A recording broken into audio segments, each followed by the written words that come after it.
Leži su kratke noge. Nisam ja, lav je.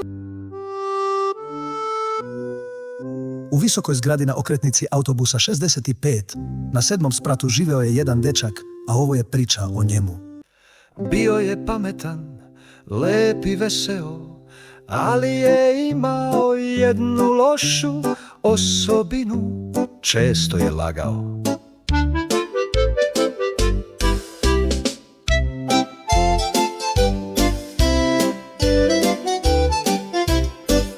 Bilo mu je lakše da slaže nego da bude iskren. Na primjer, kad bi se igrao s drugarima na igralištu i slučajno zgazio pravo u blato, pa još kad bi došao kući i zaboravio da se izuje, pa s takvim cipelama stao pravo na tepih, odmah bi rekao: "E mama, Lav je isprljao tepih." Tako se zvao njihov pas, Lav. Ili kad bi za ručak bila riba koju nikako nije voleo, on bi je gurnuo ispod tanjira pa rekao: "E, sve sam pojeo", a posle dao ribu Lavu. A tek što je voleo slatko, jao, za čokoladu je bio spreman da slaže očas posla. Mazne čokoladnu bananicu iz limene kutije na polici iznad frižidera pa kaže mami: "Lav je pojeo čokoladu, video sam kako se oblizuje." Sve u svemu, Lav mu je često bio izgovor za njegove nestašluke i laži, ali nemojte da ga pogrešno shvatite. Dečak je stvarno voleo Lava, samo Lava i onako niko ne bi kaznio, pa zašto da kaže istinu kad ovako može da mazne čokoladu kad god poželi.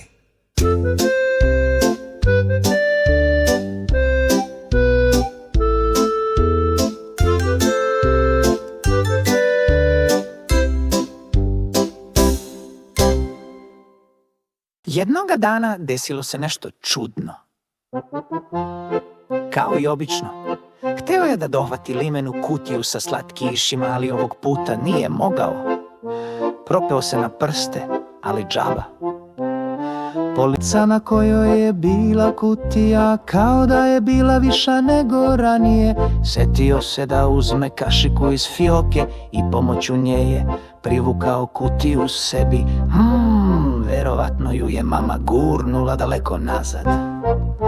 Izvadio je lizalicu, strpao je u džep svojih kratkih pantalona i vratio kutiju na policu. Pomislije, poješću je kasnije kad izađem na polje da se igram.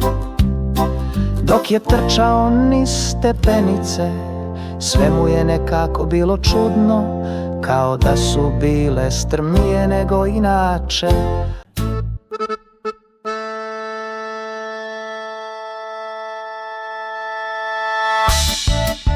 Lift, ogledalo i čudni deda. Kada je bilo vreme za ručak, dečak je ušao u lift i hteo da pritisne dugme za 7. sprat. Sećate se, tamo je živeo, ali nikako da ga dohvati.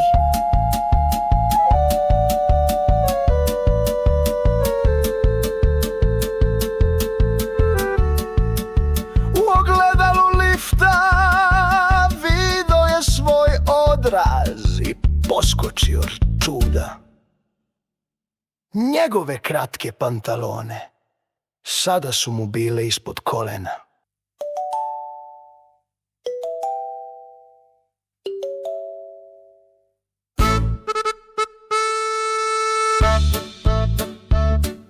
U lift je ušao deda s belom bradom i čudnim šeširom, baš kao onaj čarobnjak iz Gospodara prstenova. Pritisnuo je broj 3 i upitao dečaka: "Na koji sprat ideš?" "Na 7. odgovori dečak, još uvek zbunjen. Deda pritisnu broj 7, dečak mu se zahvali. Kada su stigli do 3. sprata, deda izađe iz lifta, okrete se, namignu dečaku i reče: "U laži su kratke noge." Vrata se zatvoriše, a lift nastavi ka 7. spratu.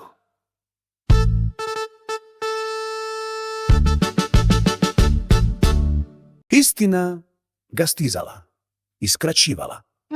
Kad je pozvonio na vrata, jedva i zvonce dohvatio. Mama mu otvori i upita: zašto izgledaš tako začuđeno? Da li se nešto desilo? Ne, mama, sve je u redu, odgovori dečak, ali čim to izgovori, noge mu se skratiše još za 2 prsta. I tako, noge su mu postajale sve kraće i kraće, svaki put kad bi slagao.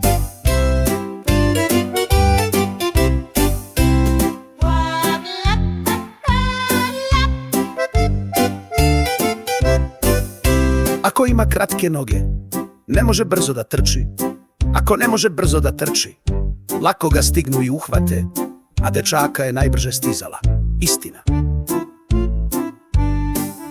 Stakleni dokaz, jednom je pokušao da slaže da nije on razbio čašu, već da ju je lavodneo na igralište, jer je hteo da pije vodu iz nje kao čovek.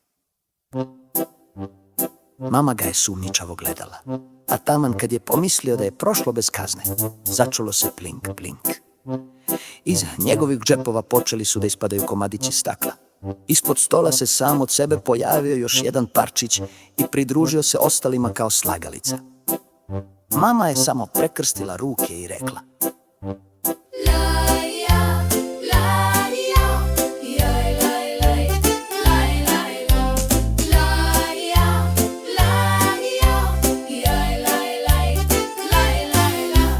ne moraš ništa da kažeš, sve mi je jasno. Dosta je bilo, dečaku su sad i papuče bile prevelike, noge sve kraće, istina sve brža. Tog dana dečak je seo na pod svoje sobe zamišljen. Pogledao je lava i rekao: znaš šta, dosta je bilo, od sada ću da govorim istinu. Možda me nekadi i izgrde, ali bar mi se noge više neće skraćivati, a i tebe ću ostaviti na miru. Lav je zarežao, ali onako lagano, kao da se smeška. Nešto se promenilo.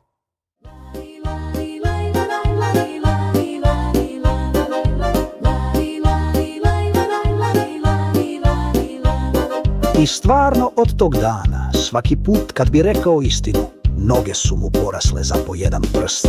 Kad je priznao da nije oprao zube, bum, još pola prsta. Kad je rekao da nije uradio domaći, hop, još malo duže noge. Kad je mami sam od sebe rekao: Znaš, uzeo sam onu lizalicu, ali nisam pitao, neću više. Noge su mu porasle ceo dlan. I što je više govorio istinu, to je više trčao, skakao, stizao loptu na vreme i sve češće stizao da zagrli mamu pre nego što ga pita: šta si sad uradio? Stari znanac u liftu. Nekoliko meseci kasnije opet je sreo onog dedu s belom bradom. Deda je ulazio u lift baš kad je dečak izlazio i upitao ga s osmehom: na koji sprat ideš, mladiću? Sad mogu i stepenicama, hvala. Odgovori dečak i namigne mu. Deda se nasmeja, podiže šešir i reče tiho: i dalje važi, u laži su kratke noge. Znam, reče dečak, i zato ja sad rastem samo uz istinu.